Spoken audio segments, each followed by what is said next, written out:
Before we jump into today's show, the team at Lounge Room Chats would like to take a moment and invite you to support us on Patreon. We have some really big things happening at Lounge Room Chats, like the creation of a website and other ventures that we hope and believe will help us in our mission of Catholic apostolicity and evangelization. So we would greatly appreciate it if you would go to our Patreon account, Lounge Room Chats, and give any support you are able, no matter large or small. We really appreciate any donation you are able to make. God bless, and we hope you enjoy the show. Thank you.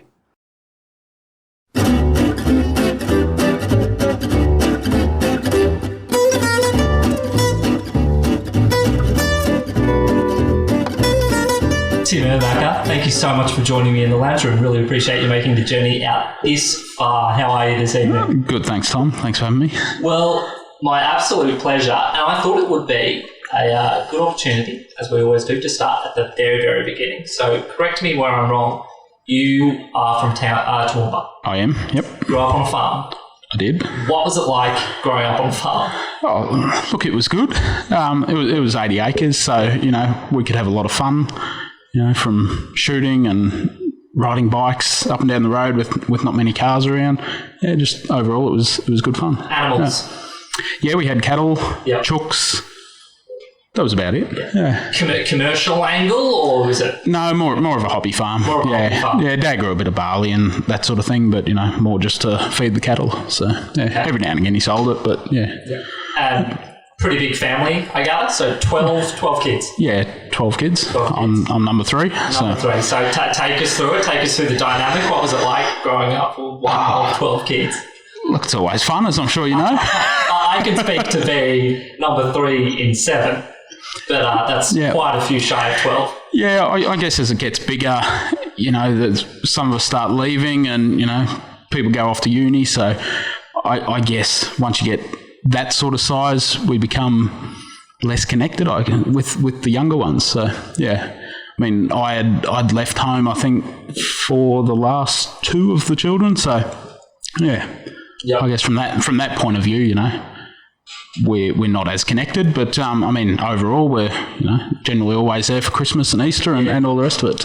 Good, big happy family. Was it hard work?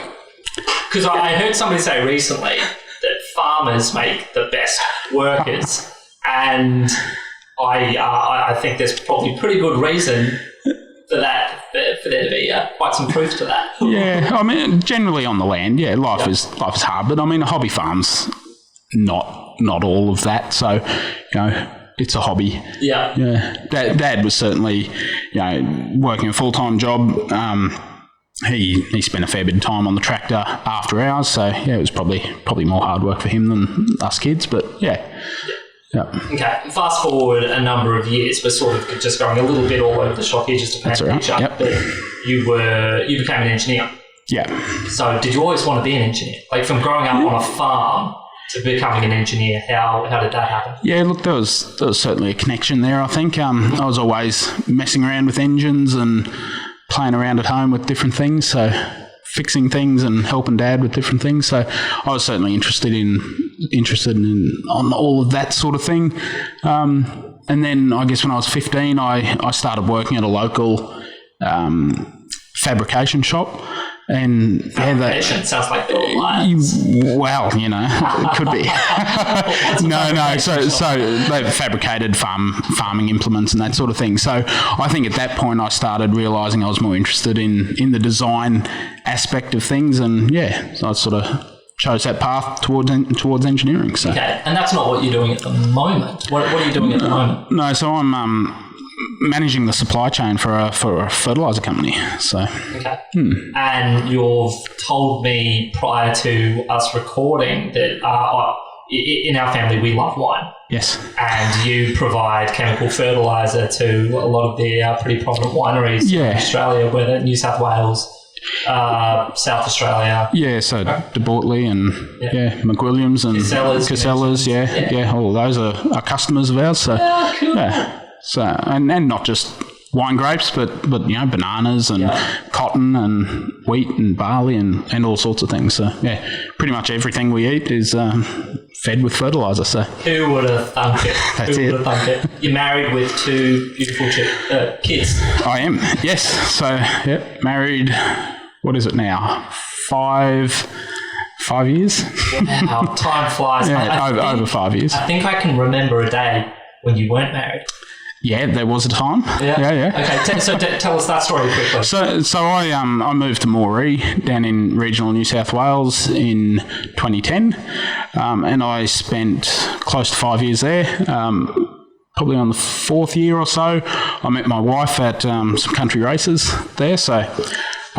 Just sort of went from there. That sounds so romantic. At the races. At the races, okay. That's it. So, and then work took me to Sydney, which is where our head office is for Australia. So, went down there and lived there for close to 2 years, and got married during that stint. So, Okay.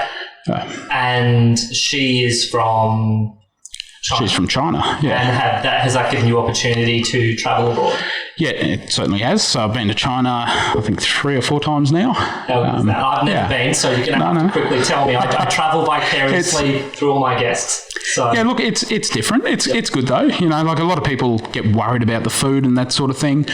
Certainly there's food there that you or I might not want to eat, but there's plenty of options, so you don't have to starve, put it that way. Okay. Yeah. Can you give me a stereotypical, like, if you went there, do you know what you'd be having there? If you know people, there's always going to be a banquet, so every time I go, there's plenty of food, and they'll lay it all over the table, and there'll be lots of fish, there'll be chicken cooked in ways that we wouldn't normally see here. Does it work?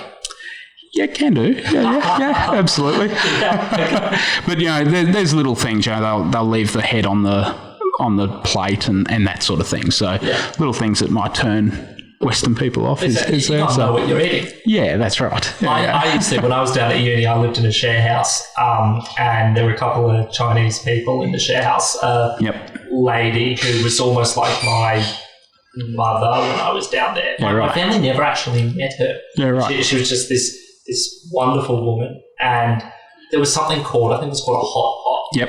And it was just this massive, it wasn't quite a banquet, but it was so much fun. She'd prepare it every once in a while, and you'd sit around this pot and you'd cook this stuff. Yep, that's right. In the pot. Yeah, so hot pots are great. The limited experience I have with Chinese food has been very positive. Yeah, no, and definitely. Chinese food that you buy out, I always love that stuff. Yeah. I mean, my wife doesn't think that's real Chinese. Certainly, the old honey chicken. She'd say no, that's not Chinese. So yeah. Okay, whereabouts in China? Shenzhen. So it's just over the river from Hong Kong.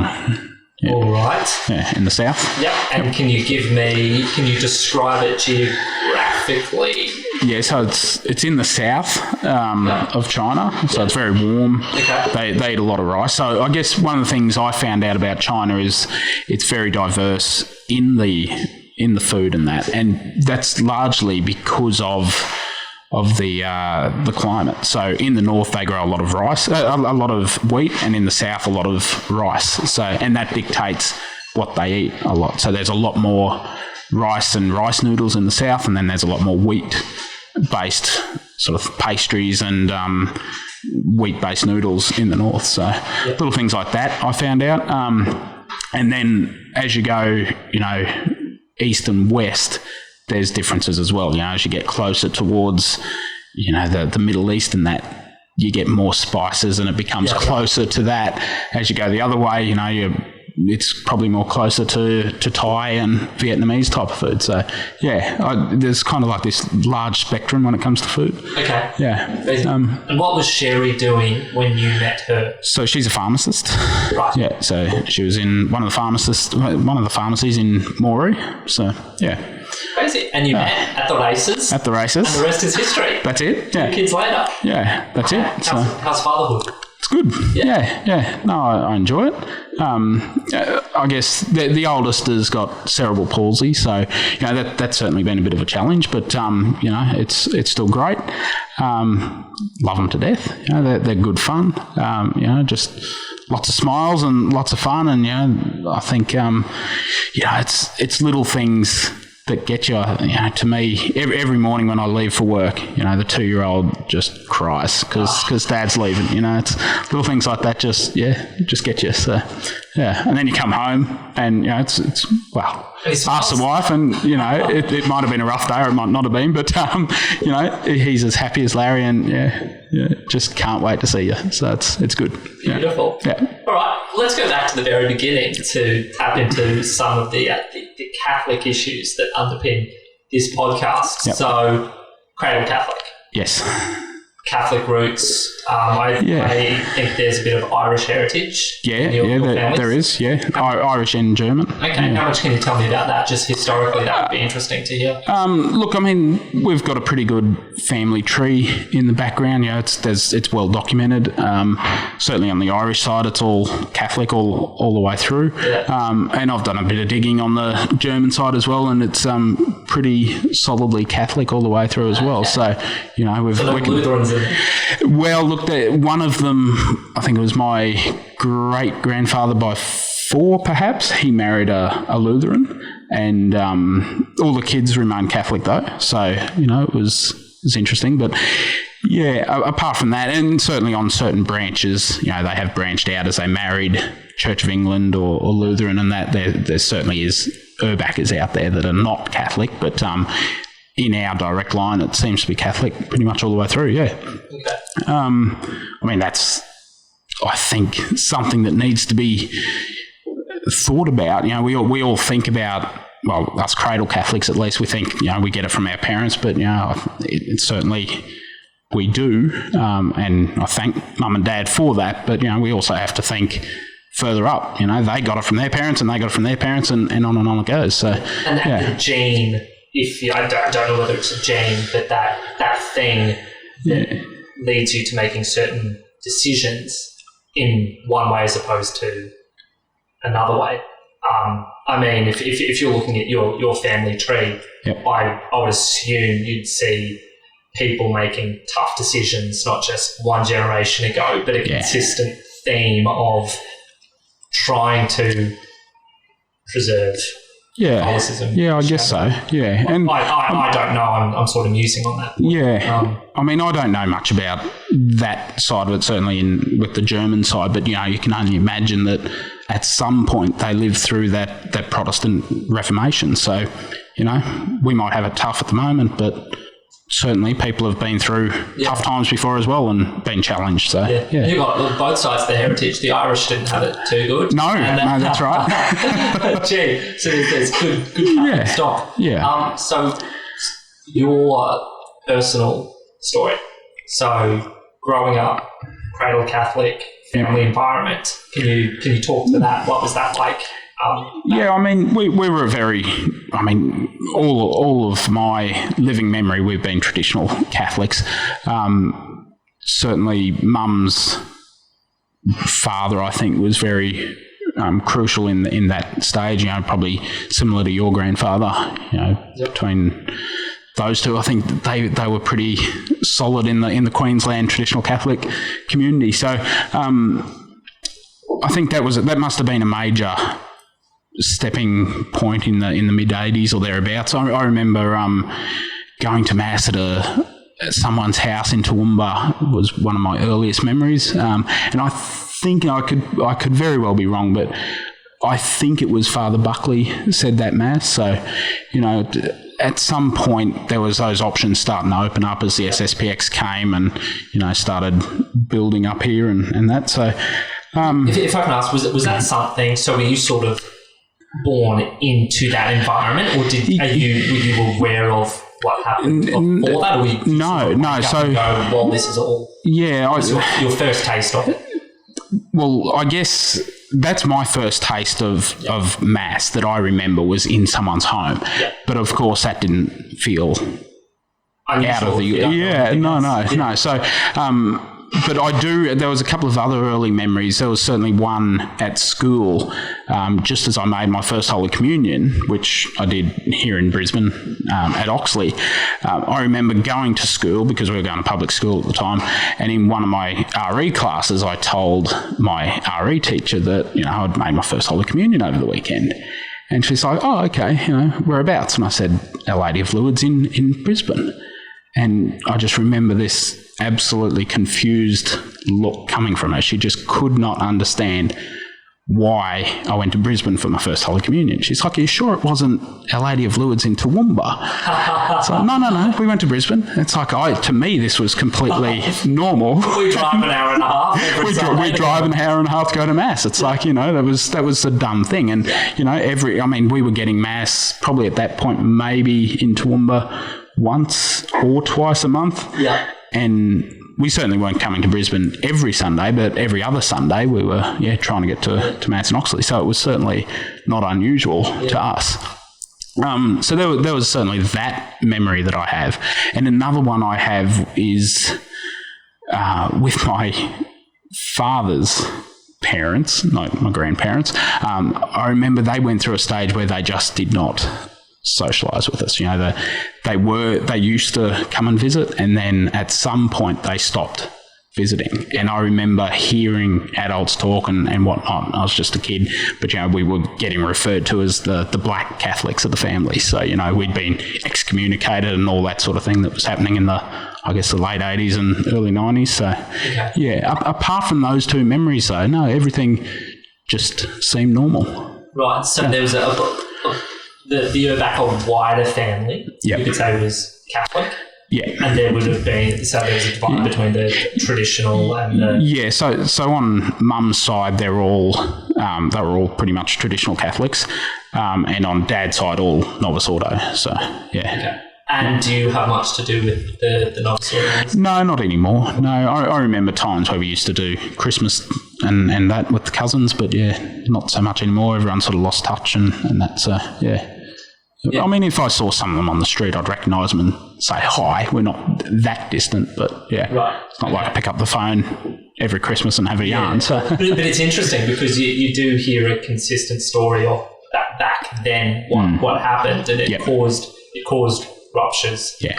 And as unfortunate as it is, I guess people were playing for pretty high stakes. Yeah, and I don't really know all the history behind it, but at some point in time, things were mended, and Grandma and Granddad started visiting again. So so certainly see Granddad as regularly as we can. I mean, it's hard when we're living in Brisbane and he's in Toowoomba, but try and visit him every now and again. So Okay, tell me about public school. What was that like? I don't have all that many memories apart from that religious one, and I mean, we were pulled out in grade 3. Well, I was in grade 3. Yep. Older brother would have been maybe I was grade 4. He would have been grade 7, I think, and my older sister was grade 5 or 6. So I don't have all that many memories, but I mean that was one. There was also one I remember where they showed a movie one evening, and I wasn't. I think I must have been a grade away from seeing it, but my 2 older siblings saw it, and when Mum and Dad heard about it, were not happy. So there was words spoken of some description from what I understood to the teachers. And then another one I have is it wasn't in my RE class, but I think it was one of my older brother's class, perhaps. They were teaching the story of and this was Catholic RE. Everyone was split up according to their religion, but in the Catholic RE class, they were talking about the loaves and the fishes, and the RE teacher was basically saying, well, it wasn't actually a miracle. Everyone just had the bread stuffed in their pockets, and everyone came prepared, and when they saw one person take an example, everyone pulled the bread out, and of course there was plenty of bread. Useless story. Why would you bother? Why would you bother? Yeah. So certainly I remember that, and at that point we were pulled out of RE, and then I certainly remember sitting outside just waiting for that class to finish, and I was out with the kids that had no religion at all, and I remember that feeling weird, but it was shortly after that we were pulled out completely of school. So and then homeschooled the rest of the way. Okay. It's really weird because so many people talk about having that not necessarily the same experience, but a similar experience where you're identifying as Catholic, but then you come across other Catholics who introduce themselves as Catholic, but you go, oh, hang on, you're different to me. Like one of my experiences I remember was playing on local sports teams, and all the Catholics could tell you where they all went to school and where they went to mass, and I'd regularly drive past where they went to mass, and it took me a really long time for it actually to occur to me. Why don't we go to mass there? Why do we drive 40 minutes, half an hour to 40 minutes to go to... At one point, I seem to remember thinking, they're, maybe we're Roman Catholics and they're some other Catholic, or we're traditional Catholics and they're Roman Catholics, those sorts of things going through. They started looking at me weirdly when I was like, I'm a traditional Catholic. Like, what the heck is that? What is that? Like, they don't know about this? Yep, that's it. They don't know what happened? So strange. So homeschooling. Okay, how long were you homeschooled? Well, that would have been, from halfway through grade 4 through to grade 12. Straight. Okay. How was that? Tell me about the homeschooling experience. Look, I didn't like it, just to be brutally honest. I don't think I was the type to do well at homeschooling. Obviously I did okay, but by the time I got through to grade 11 or 12 or thereabouts, I didn't have the marks that I needed to get into uni, and we found an option here in Brisbane that would help me through externally and get the marks I needed to get into uni. So that I did last 12 months with a little private sort of school here. So And what was it about the homeschooling structure? Would you call yourself an extrovert, or did you create that sort of? To be honest, I don't know what I'd call myself. I struggle with that.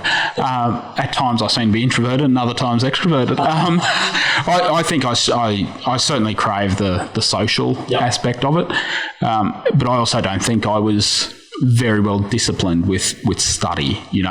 By the time, Mum was homeschooling all of the younger ones as well, right?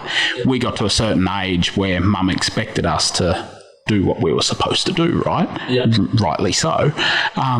And I was a little shit with it, to be completely honest. So, I'd go down to my room where I was supposed to be doing school, and I'd do other things like draw cars and that sort of thing. So, And I've always thought I probably would have been exactly the same way. Because my older siblings were homeschooled for a short period of time. We all ended up going through school, but talking to people who did do longer duration of homeschooling, I have admiration because I would have struggled.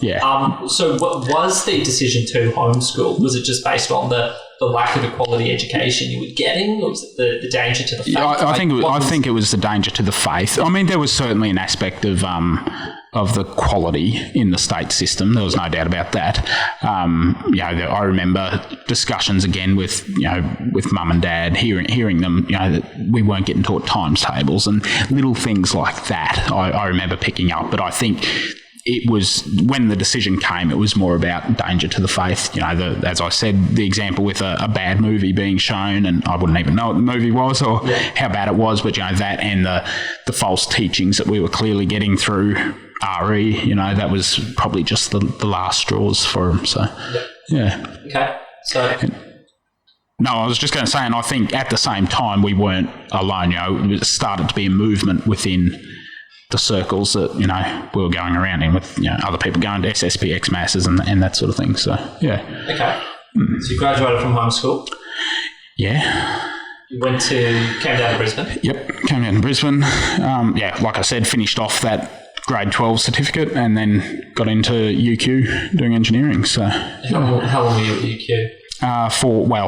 4 years full time, and then because again I was a bit slack with the study, I had to take an extra year to finish off. So yep.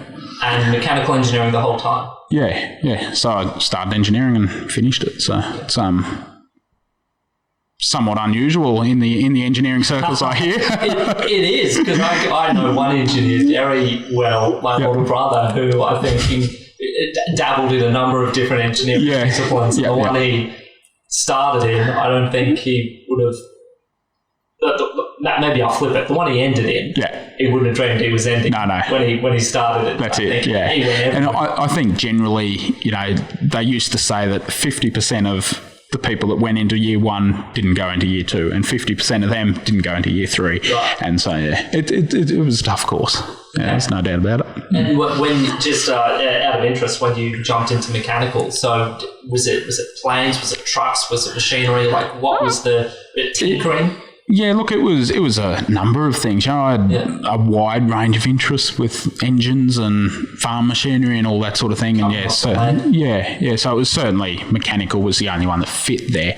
I did consider mechatronics, but because I also had an interest in electronics, but I think once it came down to it, I was advised that mechanical engineering can be whatever you want to make it. In the future, you can always pick up electronics and you can do electrical subjects and all that sort of thing, but major in mechanical. So that was the decision I made in the end and went with it. So okay, how did you find uni life? Look, I found it fun. There's no doubt about that. We're all friends here. We're all friends. I probably spent too much time in the Red Room. There's no doubt. The Red Room. The Red Room. I've been to the Red Room. See, down on the Gold Coast, Don's Tavern is the equivalent. So my Don's Tavern stories. Not that I have an awful lot of them, but that would be your Red Room stories. So I guess we'll probably come to it later, but I had a small group of friends that I hung out with, and they were mainly around team. We always had to do teamwork. So all engineers, and always ended up doing teamwork together. Very dangerous. So we'd do our team meetings down in the Red Room and that sort of thing. So so we'd do about 5 minutes work and with liquid fuel. Yeah. So certainly, I say I had too much fun, but there was certainly a social aspect to it. I think as well, never really clicked with them, and I think probably for me the drinking was something that I could have in common, because when we talk about religion and that sort of thing, I could see that I had nothing else in common with these guys. They'd be talking about the girls that they'd be sleeping with and all that sort of thing over the weekends, and I couldn't get my head around that side of it. I was still young. Always been raised to think, you don't do that sort of thing. And then I was thrust into that environment, and I could handle it socially. But then when it came to talking about that sort of thing, I'm like, there's something wrong here. How did you internalise that? Or how did you process that? How did you process that internally? Like, was it getting thrown into a freezing cold pool? Like, was it a shock to the system? No, I don't think so. It was more just, they're doing the wrong thing. I can't do that sort of thing, but, I need a group of people to get through uni. So put it off to the side, go drinking and, be all good.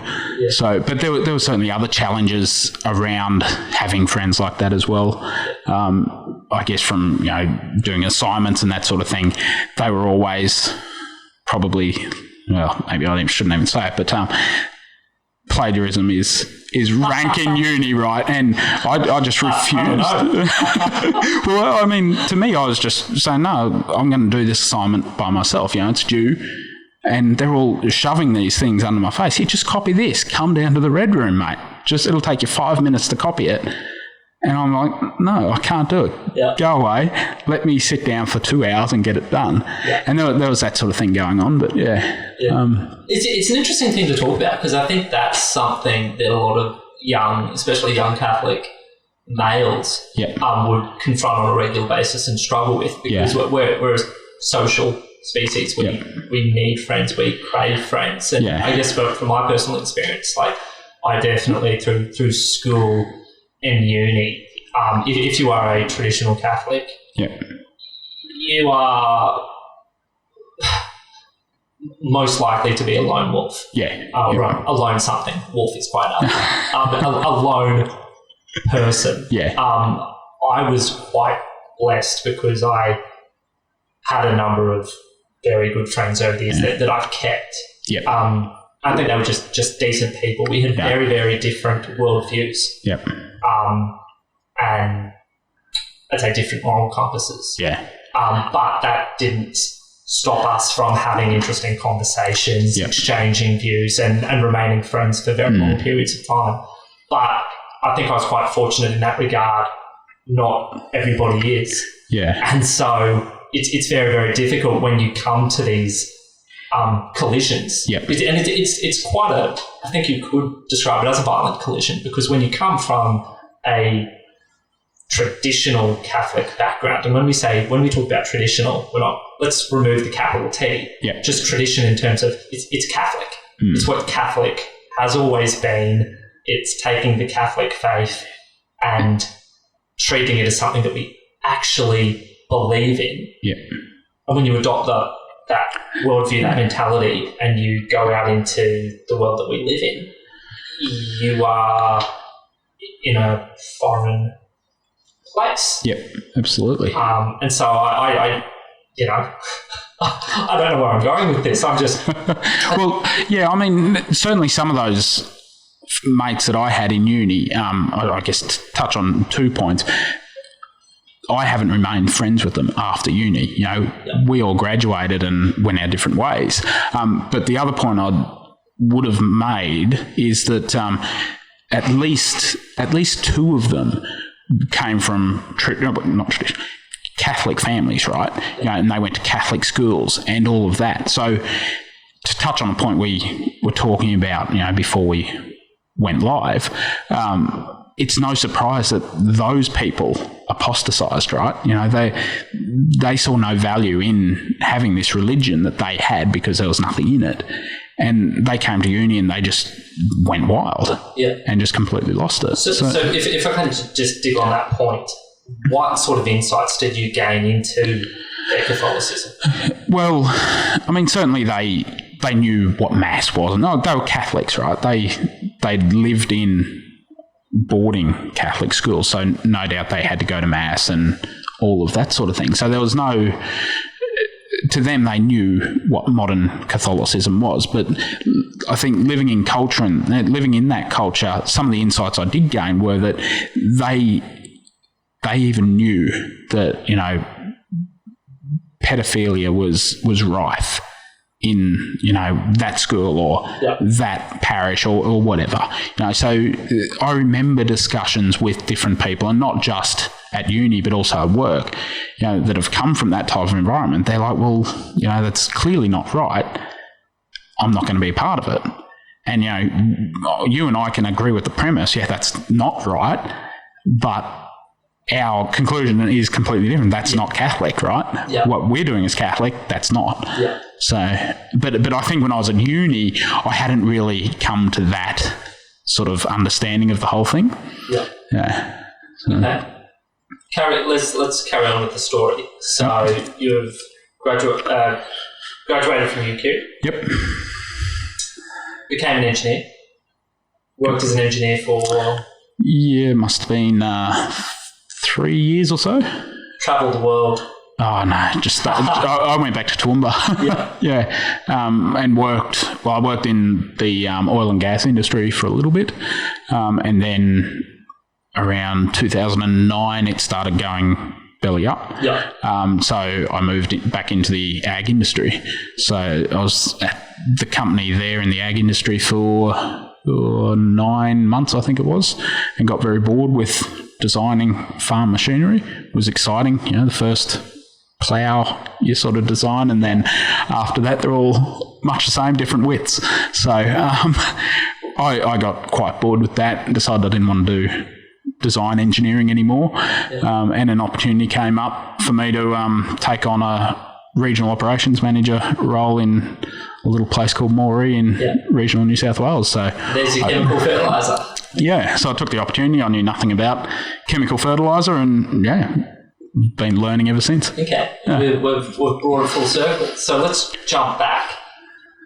Across that timeline, what do you think would have been the years that were most formative in your Catholicism, the most important years throughout your life that have really galvanised your Catholicism? It was certainly while I was at uni. I mean, coming from the family I came from, we were certainly not allowed to, go and stay at college, and that, like everyone else that was, coming to Brisbane from regional areas or northern Queensland and that sort of thing, it was the done thing to go to the college. We were not allowed to go to the college, of course. So, Mum and Dad bought a house in Brisbane, and that's where we went. So, that was close to the church, and I could. Probably in hindsight, I didn't take the full advantage of it, but, I'd try to get to at least one mass during the week, if not two. And then, of course, it was catechism. So I think, you had Dave on there on the podcast a couple of months ago, and he certainly mentioned, those catechism classes and the youth group and everything else. And, that was a really good time growing up, in early adulthood, I guess, going through that environment. So even though I was at uni through the day, I could come home, go to mass, be around people of the same faith, and we'd bounce ideas and we'd drink together there as well, and have a few debates and that sort of thing. So it was fun. Was that something that you would say happened? How do I articulate this? Was it a fait accompli that would be the way that you'd get through uni, or did you feel that because of the environment you were stepping into, you had to combat it by being more actively Catholic? Or no, I think it was just probably early on in the stage, it was what was expected. Mum and Dad didn't buy a house in Oxley for us to not go to mass, right? So certainly there was an element that we were expected to go to mass as often as we could, but at the same time they weren't forcing us. So I think we just sort of built it up from there more than anything. If there was catechism there, then we'd go. And then as I think I mentioned, I was living with two of your cousins at this sort of point in time, and small world. Yeah, it's a small world. I think we kept each other in check. We didn't go out by ourselves all that often. If we did, we'd generally meet up with each other in the end. So we'd be keeping each other in check pretty much all the way. So I think even though it was subconscious, I knew who my friends should be, the real friends should be. There was no real battle. Never at some point in time did I think, you know what, I'm over those friends. I'm going to really join the uni friends. Okay, so and so you describe that as a natural. It was a natural friendship. Yeah, it was a natural friendship. Okay. We had the same values really at the end of the day. So and that's really nice to hear, because I've definitely heard people say, and I can sort of understand this, that having Catholicism in common is not enough to create a flourishing friendship. Like being Australian, there's definitely a prioritisation of goods. Yep. But to have would you agree that to have a flourishing friendship, you probably need to have more in common than just being on the same? Yeah. I mean, I would tend to agree with that. Yeah, for sure. Yep. Even though we didn't have common interests as such, we must have had something and enough in common that we've stuck together even ever since. So yeah. And that's really important for young Catholics. I think it is. It's crucially important. You're the sum total of the 5 people that you spend most of your time with. And I think that's with anything. When you're at work, when you're out and about, and you notice that you're lagging behind in something, you sort of take a step back and you go, how am I spending most of my time? And I think always you'll be able to trace it to the environment. Yeah, well, it's voluntarily or involuntarily placing yourself in. Yep, no, it's similar in the professional world. If you want to be successful, surround yourself with successful people, right? So it's the same in Catholicism or whatever. If you want to be successful in your spiritual life, or surround yourself with people who are also trying to do the same thing and try to be successful. So one thing I also find interesting is you sort of come across as maybe this is congratulations to your parents. It was so matter of fact that this is what you had to do to get this result. And there didn't seem to be an awful lot of, you obviously had great faith and respect for your parents to comply with that wish and to take advantage of that opportunity. But it's sort of that logical connection between to get this result, to maintain my faith. Yeah. I must do this. Yeah. I think certainly there was, we were a well-disciplined family. There's no doubt about that. Farmers. That's it. But certainly it would get to a point, and I think all young adults get through it. It's like, I'm not going to do this because my parents told me to do it, right? So, I don't remember it specifically, but at some point I must have just chose to do that, and I think it was during that uni period, going to all the catechism classes and all of that I just got to that point. It's like, no, this is 100% the right thing to do. I used my reason and intellect and just came to that conclusion. Will kicked in. Yeah, that's right. So I think if you're raised in the right way, which mum and dad certainly did, they'll get you to that point, and then you've got to do the right thing yourself. It's. I think I heard someone use the example, with a fireplace as when you're raising young children. You can tell a child not to touch that hot fireplace or they'll get burnt, but at some point they have to be able to do it themselves. They just you can teach them and teach them and teach them, and you can pull them away, but at some point, whether they get burnt or not, at some point they're going to know, okay, that's the wrong thing to do, because that's going to hurt. So I kind of see it as similar to that. At some point we've been raised the right way and everything, but we've got to make the choice, and I just don't remember doing it specifically. So it's funny. What's interesting to maybe take what you just said, that analogy, and sort of step backwards and talking about the role of parents, because a lot of almost the first claim that atheistic friends of mine or non-believers will make for somebody who's been brought up a Catholic is, you're only that way because your parents brought you up that way. And I think that's quite a bit of a cop-out, because when you think about it, and we love metaphors and analogies. Yep.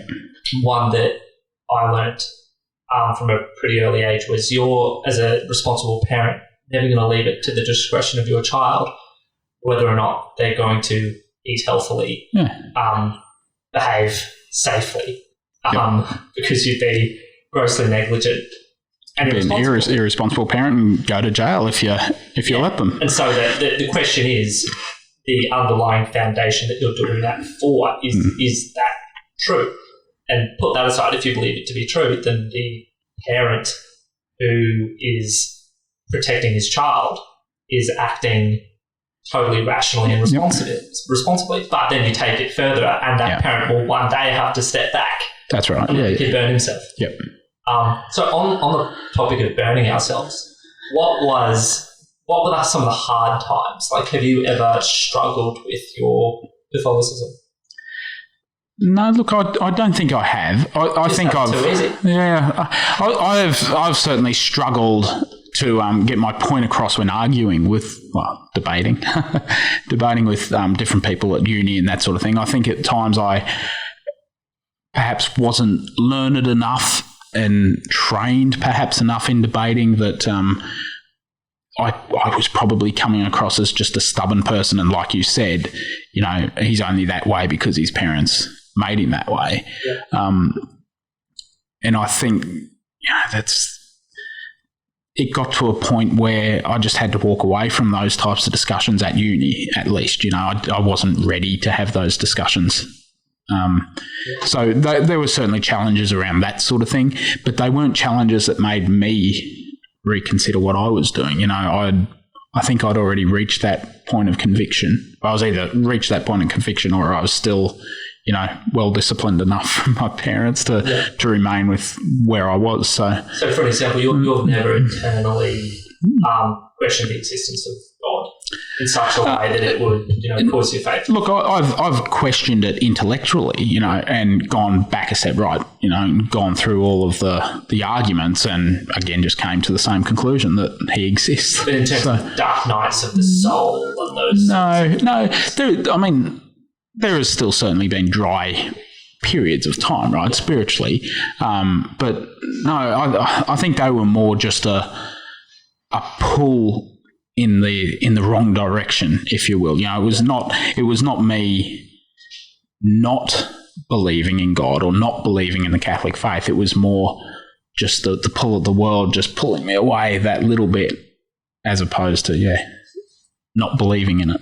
So, because I think that's, I mean, again, we probably touched on it a little bit, but you know, there is that pull between the dark side and the light. So we probably all get to that point a little bit, but no, it wasn't that I was shutting it down completely. Mm-hmm. So if we sort of come to where we are now, and Tim Erbacher sitting right here, if I was to say, this is going to be sort of wide-ranging, holistic question, why are you a Catholic today? When so many other people choose not to be. What is it that has made you stay true to this old world, traditional religion, worldview, philosophy, theology? Yeah, look, it's to me, it's because I believe that without it, I'm not going to heaven. Yep. And I want to go to heaven. So, so it's real. Yeah, it's real. Yeah, it's real, 100%. Yeah. There's not much more to it than that, you know. It's a fear of hell and everything else, you know. I believe it to be true, and that's all there is to it. And that's interesting, because that does make it simple. Yeah. Yep. And from a Catholic point of view, you know, our Lord came into this world. He was born, and a lot of people, I think, don't really have too much of a problem believing that little baby Jesus was God. But then if they get to the point of the crucifixion, they don't really want to believe that, you know. God wouldn't go through that, but he did. You know, it's one and the same person. Let's talk about that for a second. So do you have any ideas on why so many people, I mean, you went to uni, you've worked, you've come across 50 million people, approximately, who are not like yourself. Slight exaggeration. Who are not like yourself. But based on your observances, why do you think people why there's so many people who are not Catholic when they could be? I think a lot of it comes down to the lies that, you know, they've been told in the media and that sort of thing. You know, they don't see the Catholic Church for what it should be. They see it as what or how the media portrays it. That's part of it. In, you know, certainly in the work environment discussions I've had, you know, they say to me, well, why would you be part of something where there's pedophilic priests and all of this sort of thing going on? You know, it's like, well, that's not Catholic. That's not what I'm part of. And it does make it insanely difficult today, because it's especially now the church has made it quite difficult for people to hitch their wagons. Yeah. I mean, you've definitely got Catholics who are trying to carry the load for everybody. But I think, I guess my personal view is, while definitely there is so much anti-Catholic sentiment out there, and that's because there always will be. Yep. You know, I don't think that's ever going to go away. No. And so it's about taking the fight. Yeah.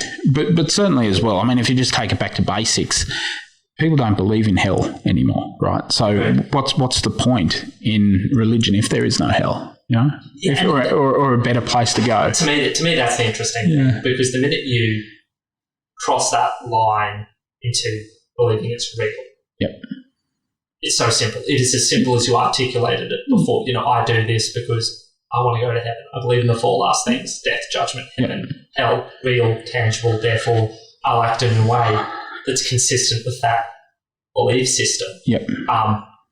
But I guess what we've sort of identified is the vast majority of people don't see it that simply. No, they just don't believe. And again, you know, that's part of the lies that they've been told. I mean, that's a pretty critical lie, I think, for the dark powers that are out there to push. If they can get that one across, then their job's pretty much done, right? But before we came on air, we were talking about you're doing Exodus 90. And we might touch on that before we wrap up.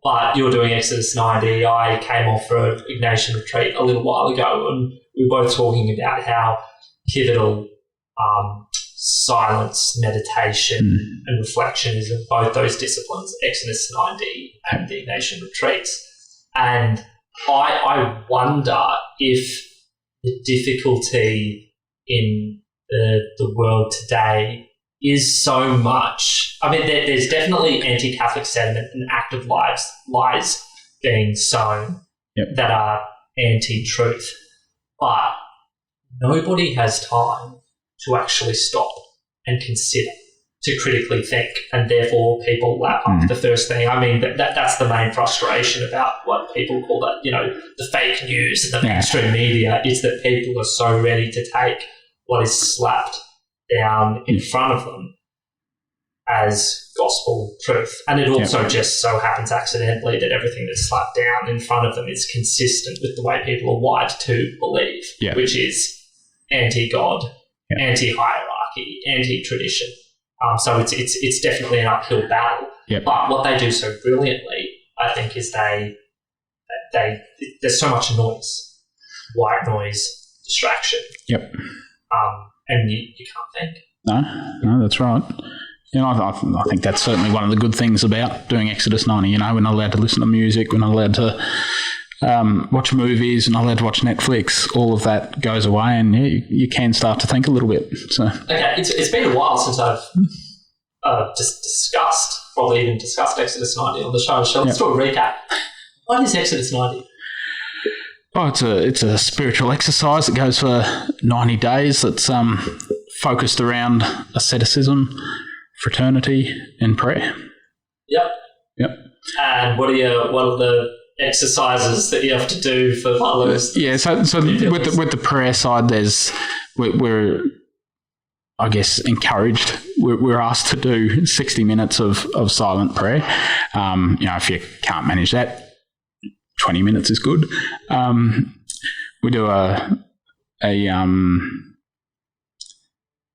examination of conscience at the end of the night. And for fraternity, you know, we check in on fellow Exodusers, whatever the term is. And we have a bit of a catch-up every other week to make sure, you know, we're all staying on track around mainly the ascetic practices, which are, well, there's quite a few of them, but, you know, we've got to have cold showers. Tough if I remember. Yeah, cold showers. I mean, it's not that tough really in Australia. I mean, I feel for the brothers doing it in the US and the UK and that sort of thing, because, the cold showers here are certainly nothing to worry about. Yeah, absolutely. But yeah, like I said, the TV goes off, video games go off, all of that sort of thing. So it's largely about taking the noise out of life. So. And do you enjoy it?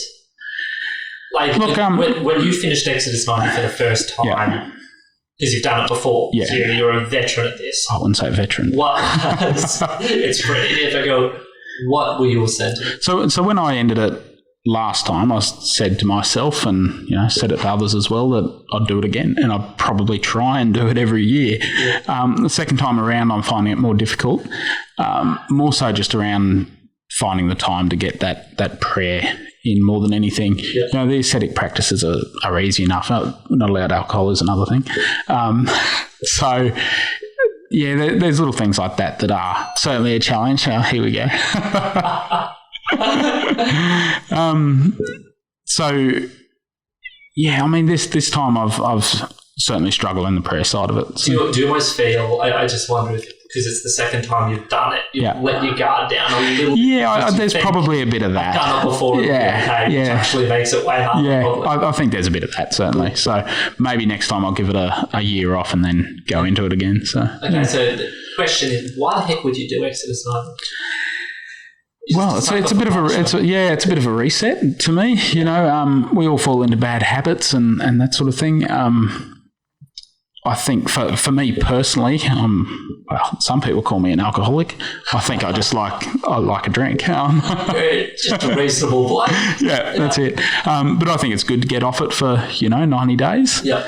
And if you talk to pretty much anyone out in the world, I think, most of them would agree, at least for, 1 month. They're doing dry Movembers and dry Octobers and whatever else they do just for their health. So certainly it's good to do that. Yeah. But aside from that, like I said, it takes away all that noise.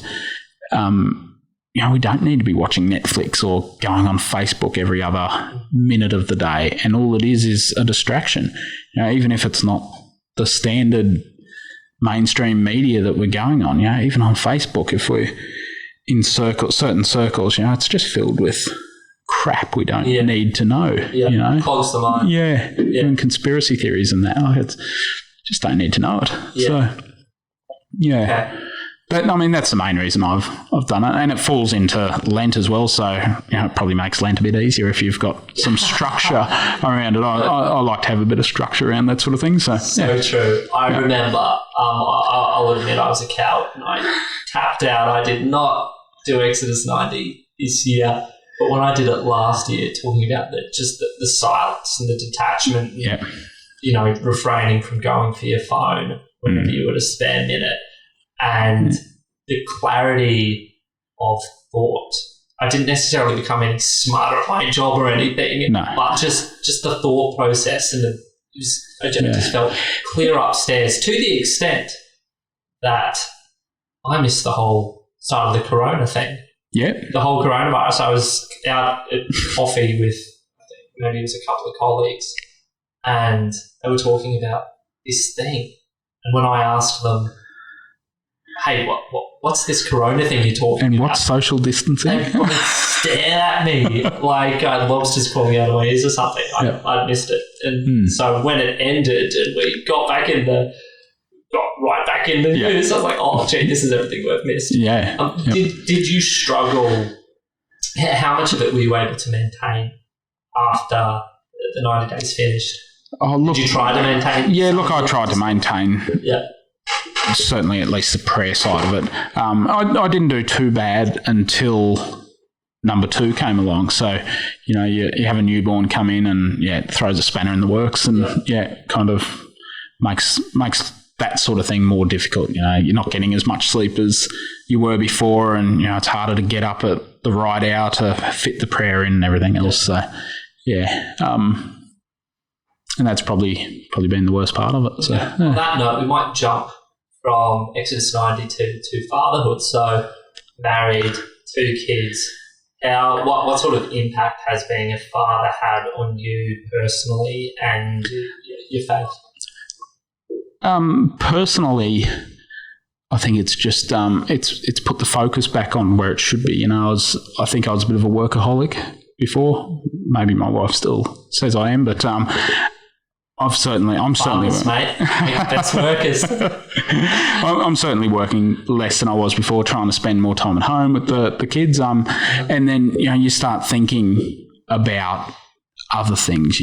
Like I've got a conscious effort now and thought process around saying the morning prayers because I know number 1 is there watching, right? And if he's seeing Dad say his morning prayers every day, then that's going to stick in his mind and hopefully help make habits. And it's he's young, but you already see little things he picks up. You know, you strike the breast 3 times and he's there hitting himself. You know, it's, little things like that. It's it is beautiful to see. So but that's probably been the main thing. Yeah, more just puts the focus back on where it needs to be. Okay. Yeah. Well, I might close this by asking you a final question, and this might be more relevant to you now that you are the father of 2 kids, and one day you're going to have to explain to them that Catholicism is worth every little bit of it. Yep. What are some of the positives that you see associated with the practice of Catholicism? Like, it's not difficult to see the difficulties. We all know life is suffering, a veil of tears, and pick up your cross. And for some people, they are just stoic enough to be able to look at all the negatives and go, I'm in for this because I'm going to get my eternal reward. Whereas I think, do you think there are benefits that you can reap here and now by virtue of being just living that sort of life? Look, to be honest, when I first started thinking about this, I thought, well, there probably shouldn't be too many benefits because we are just pilgrims going through life. You know, it's we're not made for this world, so there probably shouldn't be. But I think the Catholic Church, in its wisdom and its kindness, makes sure there are some. For example, confession. Greatest thing ever, right? Yeah. Most people don't get that peace of soul if they've done something wrong, and, out there in the world, maybe some of the things that we think are wrong, they don't think are wrong, but there are certainly things out there that are eating people up. And if they just had confession, they'd be in a better place. I think that's certainly one great thing. The other thing I believe is, in times of hardship, we can think about what our end is. Most people out there still don't think there's a meaning to life. Everyone's still asking that question, what's the meaning of life? It's like, well, we've got it. We know what it is. And, we're heading in that direction. We're going towards the end of life and we're heading towards heaven, hopefully, trying to avoid the other place. So I think that gives a whole lot of context to life. Yeah. And, it means that we're a happier person for it. Living through life, we're happy because we know why we're here and where we're heading. Isn't it interesting? Because I can definitely imagine people at a first instance sort of scoffing at those answers and calling them, that's all supernatural. At the minute somebody sat down and thought about it, nobody could deny the relevance of those things in every single person's life. And that's that those are the most important things you can have to have a meaningful life. We know it's not riches. We know it's not money. Yeah. Girls, fast cars, success. Yeah. And I think that's also why the same people ask, well, why isn't you God doing something to stop this? Because they know it's hard. Yeah. Like there's something going wrong in the world and they say, well, God should be stopping this. Well, wait, you don't believe in God, so why should he? Yeah. So, yeah. Crazy. Tim, thank you so much for joining me in the lounge room. It's been such a ripper of a conversation. I've thoroughly enjoyed it. So appreciative that you came out all this way. No worries, Tom. And I hope you've enjoyed it as much as I have. Yeah, it's been good. Yep. Tim Erbacher is somebody that believes in keeping your faith really simple just because it is true and it's worth living. Thank you so much for joining me again. No worries. Thank you. That's it from the Lounge Room this episode. I hope you enjoyed it. Thank you so much for listening. Please like, share, and subscribe to Lounge Room Chats podcast and give us a review. If you enjoyed it, let us know. If you didn't enjoy it, let us know anyway. And share it to your friends. Even if you didn't enjoy it, maybe your friends have better taste than you and they will enjoy it. So thank you again for listening and we'll see you next time in the Lounge Room.